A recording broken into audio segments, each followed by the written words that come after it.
Juízes. Capítulo 6. Os israelitas fizeram o que era mal aos olhos do Senhor.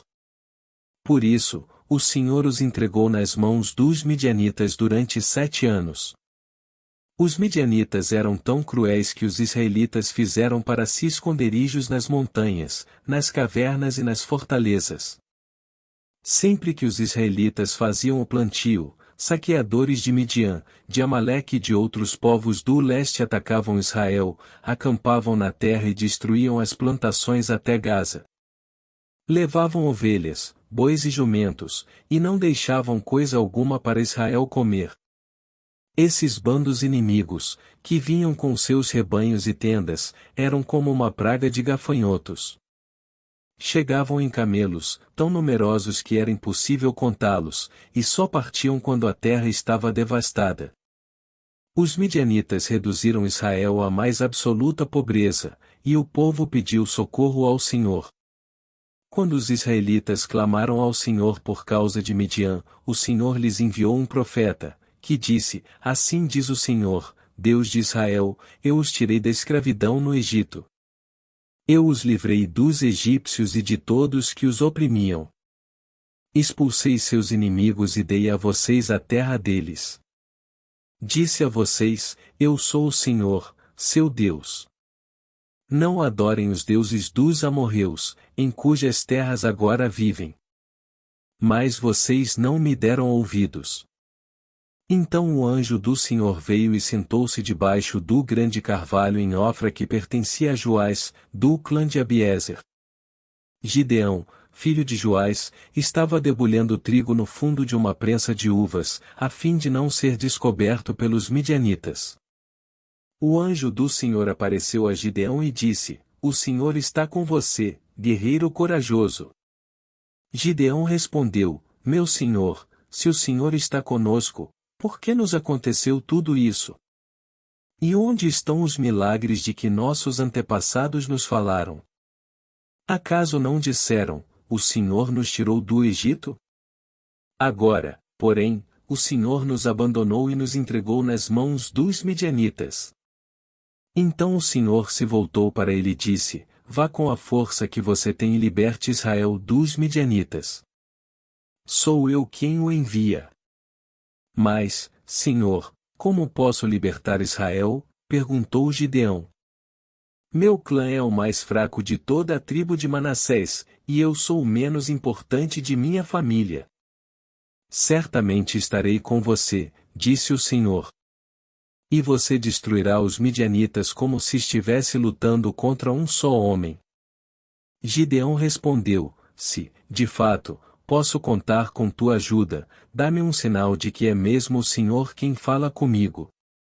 Por favor, não vás embora até que eu te traga a minha oferta. Ele respondeu: Ficarei aqui até você voltar. Gideão foi depressa para casa.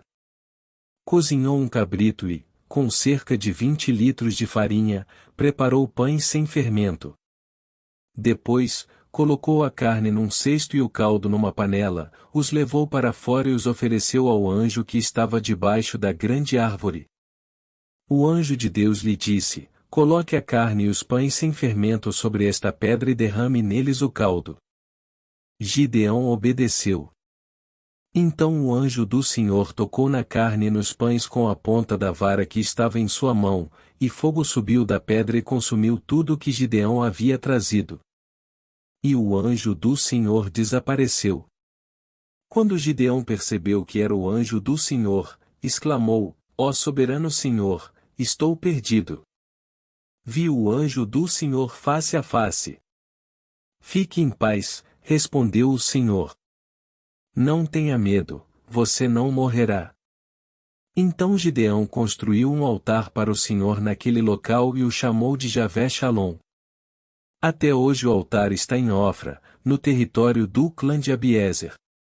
Naquela noite, o Senhor disse a Gideão: Tome o segundo touro do rebanho de seu pai, aquele de 7 anos. Derrube o altar que seu pai fez para Baal e corte o poste de Azerá que fica ao lado do altar. Depois, construa um altar para o Senhor, seu Deus, no alto desta colina, arrumando as pedras com cuidado. Sacrifique o touro sobre o altar como holocausto e use como lenha a madeira do poste de Azerá que você cortará. Gideão levou 10 de seus servos e fez o que o Senhor mandou.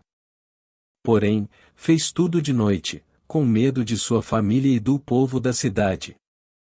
Logo cedo no dia seguinte, quando os habitantes da cidade começaram a despertar, alguém descobriu que o altar de Baal havia sido derrubado e que o poste de Azerá ao lado dele tinha sido cortado.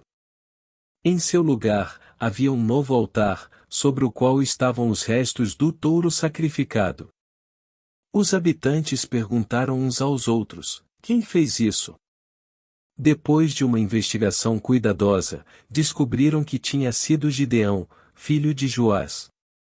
Traga seu filho para fora, os homens da cidade exigiram de Joás. Ele deve morrer, pois derrubou o altar de Baal e cortou o poste de Azerá. Joás, porém, gritou para a multidão que o confrontava: por que vocês defendem Baal? Acaso pretendem salvá-lo? Quem lutar pela causa dele será morto pela manhã. Se Baal é realmente um deus, que ele próprio se defenda e destrua quem derrubou seu altar. Dali em diante, Gideão foi chamado de Jerubaal, e isto é, que Baal lute com ele, pois derrubou o altar de Baal. Pouco tempo depois, os exércitos de Midian, de Amaleque e de outros povos do leste se uniram. Eles atravessaram o Jordão e acamparam no vale de Jezeel. Então o Espírito do Senhor veio sobre Gideão, que tocou a trombeta de chifre de carneiro, convocando para a batalha, e os homens do clã de Abiézer o seguiram. Também enviou mensageiros às tribos de Manassés, Asser, Zebulon e Naftali, convocando seus guerreiros, e todos atenderam ao chamado. Então Gideão disse a Deus: se de fato vais me usar para salvar Israel, como prometeste, dá-me uma prova da seguinte forma. Hoje à noite, deixarei um pouco de lã na eira, onde se peneiram os grãos. Se pela manhã a lã estiver molhada de orvalho, mas o chão estiver seco, saberei que vais me ajudar a salvar Israel, como prometeste. E foi exatamente o que aconteceu. Na manhã seguinte, bem cedo, Gideão se levantou, espremeu a lã e recolheu uma tigela cheia de água. Então Gideão disse a Deus: peço que não fiques irado comigo, mas que me permitas fazer mais um pedido. Deixa-me usar esta lã para mais uma prova. Desta vez, que a lã fique seca e o chão ao redor dela fique coberto de orvalho.